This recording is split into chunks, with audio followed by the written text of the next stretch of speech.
In 2022, I've run over 4,600 kilometers, 430 hours of running. And in the last 351 days, I've run 351 times. On an average day, I've run 13 kilometers in 70 minutes. And I've run further and faster than ever before. My longest run has gone from 50k to 100k. I've run PBs in the mile, the half, and 10k. All around, I'm a stronger runner than I was this time last year, so this is what I've learned. Ultramarathons can be easier than shorter races. Once you get over the thought of running for 6-7 hours and you build up the endurance to run that distance, ultramarathons can be quite enjoyable. Over the last year, I've met a few runners who will run 50 ultramarathons in a year. They don't race these events as hard as they can, and they don't train for a specific event, but they just love doing ultramarathons. And when I first started running, I realised in training quite quickly I could run a half marathon. So my first race was a marathon, and I never really understood why people would train for 10Ks or half marathon, because my focus was all about running the distance. And this year I've run my first half marathon road race and my first 10K road race, and bloody hell, they are hard. It's a different level of pain. When you get to the end of an ultramarathon or a marathon, your legs are fatigued, they're tired. It's very much lower body physical pain. But when you're doing these faster races like 10K or half marathon, it's like in your lungs, it's your breathing, it's your heart rate is absolutely pounding. It is so much more painful, and it's painful from the start.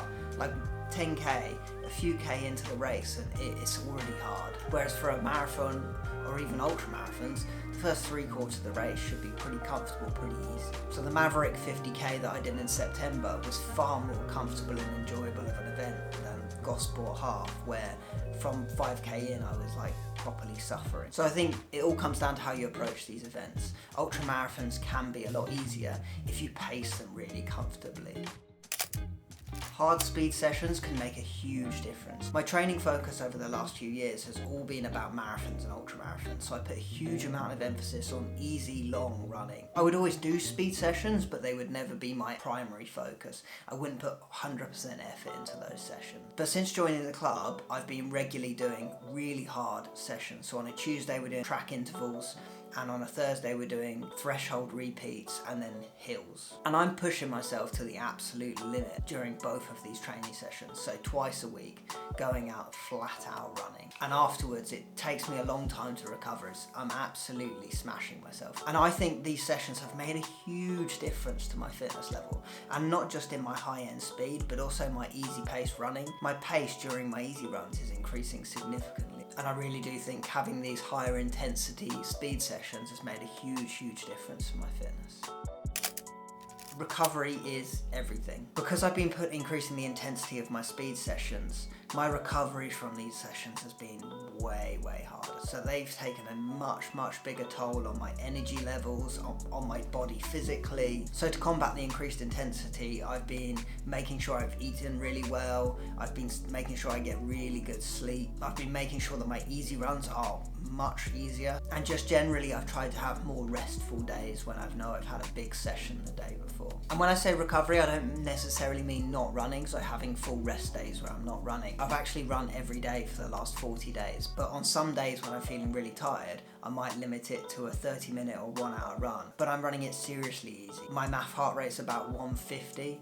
I've been running some of my recovery runs at about 130, 135, so way less than what I would consider my easy pace running. My heart rate's recovering back to its resting level, within 30 minutes or an hour of going out on one of these recovery runs. Whereas when I do some of these high intensity speed sessions, it might be 4 or 5 hours before my heart rate settles back down. And one thing I've noticed over the last 6 months or so is that when I don't take my recovery seriously, it's when I'm getting injuries, I'm running out of energy, and I'm struggling to get out for hard speed sessions and push myself in races and in training.